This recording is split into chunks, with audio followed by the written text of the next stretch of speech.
La Coupe d'Afrique des Nations avec le début des quarts de finale. Ce soir, on a déjà 2 qualifiés donc pour les demi. Ce soir, on va commencer par le Congo. Le Congo qui est donc dans le dernier carré de cette Coupe d'Afrique des Nations après sa belle victoire. C'était il y a quelques minutes, 3-1 contre la Guinée.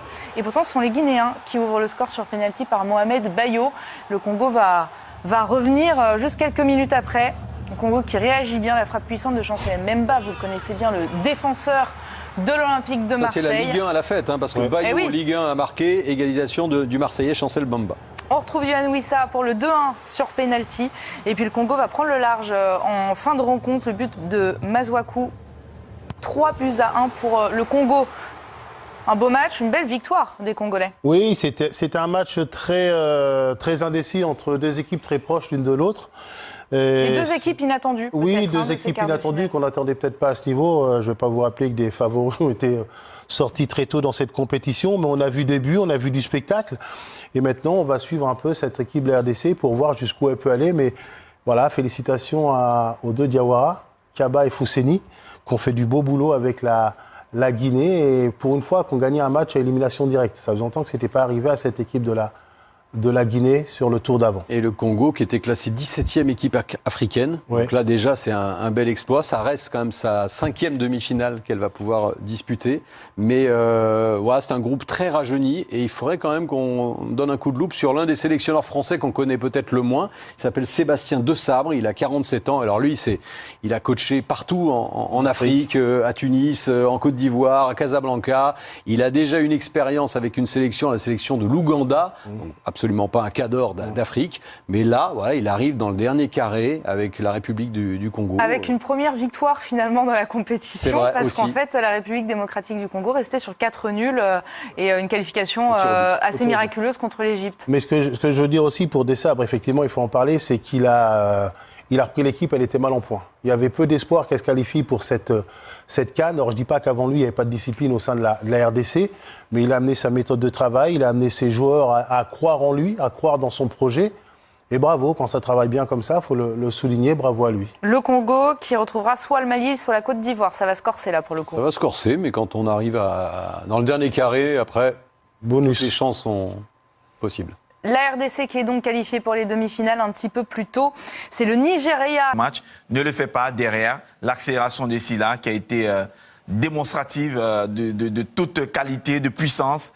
Et ça permet au Congo de mener au score. Et ce n'est pas Cédric Bakambu, du coup, qui allait se présenter pour le pénalty. Oui, quand on sait ce qu'il a vécu contre le Maroc et puis ce pénalty loupé, bon, il fallait bien changer.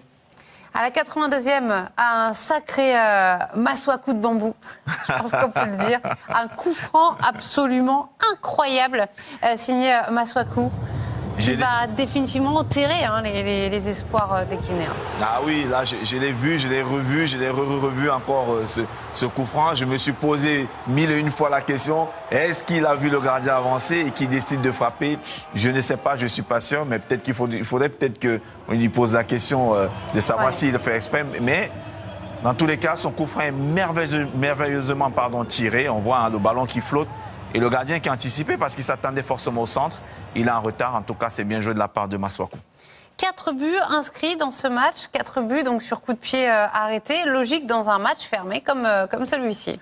Ouais, dans un match fermé, d'autant plus que je crois que les Congolais, on l'a vu notamment à la mi-temps, Vanessa, ont vraiment étudié cette équipe guinéenne. Ils les ont empêchés de jouer, surtout ce jeu sur les côtés. On savait que la Guinée aimait bien procéder par les côtés. Cette défense à 5.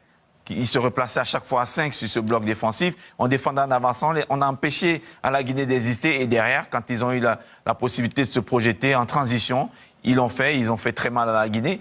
Et ce qui est même dommage, par moment, je me suis dit, est-ce que cette équipe guinéenne n'a pas manqué d'ambition?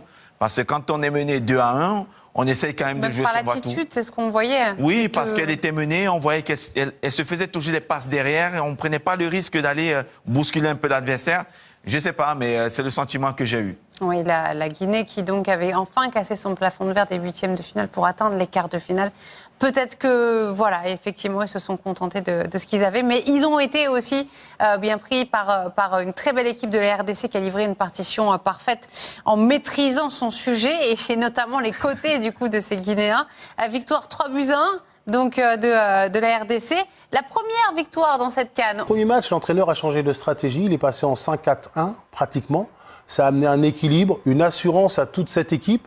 Et ça a permis aux attaquants, justement, quand vous savez que vous avez une défense solide, vous vous projetez plus facilement dans le jeu offensif. Et aujourd'hui, de par son système, de par l'animation, de par l'ambition qui transpire de cette équipe du Nigeria, elle fait partie avec la Côte d'Ivoire à domicile, qui est un miraculé, des favoris de ce tournoi. Ça tranche avec cette Coupe d'Afrique des Nations qui est un peu la coupe des surprises. Oui.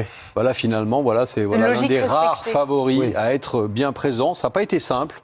Victoire seulement 1-0. Ils ont montré aussi qu'ils pouvaient subir aussi. Ils peuvent subir. Après, ils misent beaucoup. Quand ils ont Victor Osimhen devant, c'est pas lui qui marque. Non. C'est Lookman, son troisième but. Mais ça reste l'homme fort, l'expérimenté. Il n'y a pas beaucoup de joueurs justement du championnat de France dans cette équipe du Nigeria. Mais ça reste l'un des favoris qui répond présent, qui peut aller jusqu'au bout, qui fait figure de favori. Ouais, on s'y attendait pas. Parce que ce qu'il faut dire, c'est qu'au début du tournoi, le président de la fédération nigériane, il a dit si j'avais de l'argent, je verrais le sélectionneur. Donc, il était quand même sur des chardons ardents. Parce qu'il faut savoir que les matchs de qualification de Coupe du Monde, ça s'était très mal passé pour le Nigeria. Donc, il venait avec très peu de certitude sur cette C'est étonnant de démarrer une compétition en disant que le sélectionneur est vraiment sur la sélection. Non, mais il avait dit, le président de la Fédé, si j'avais les moyens, je l'aurais licencié parce qu'il avait fait deux mauvais matchs. Il fallait laisser du temps. Ouais, 2 mauvais matchs en qualification de Coupe du Monde. Et il a aussi fait évoluer son équipe pendant le tournoi, le sélectionneur. Donc, il a gardé cette force mentale pour réfléchir, pour changer des choses. Il était là avec ses idées. Exactement. Il savait que de toute façon, il serait viré en cas de défaite. Si jamais ça se passait mal. Autant aller mal. au bout de ses idées. Voilà. Le Nigeria qui retrouvera le Cap-Vert ou l'Afrique du Sud en demi-finale, ça paraît abordable, surprise, non ces deux équipes. Oui, c'est abordable. Mais le Nigeria, maintenant, de par ses individualités, et en plus, ces individualités se mettent au service du collectif, fait logiquement partie des favoris. Mais le Cap-Vert, c'est très enthousiaste. C'est une équipe qui a l'habitude de jouer ces CAN, de se qualifier. L'entraîneur, à la grande surprise, avant de démarrer cette compétition, a dit on veut aller en demi-finale de cette CAN. Ça a été très surprenant parce qu'il n'a pas de superstar au sein de son équipe, il a des bons joueurs, mais se dire qu'il y a un travail collectif qui est fait derrière, qui lui permet à lui, nous on ne le regardait pas tous les jours, jouer le Cap-Vert, d'avoir des vraies certitudes. Et du côté de l'Afrique du Sud, il y a Hugo Bross qui a gagné cette CAN avec le Cameroun en 2017.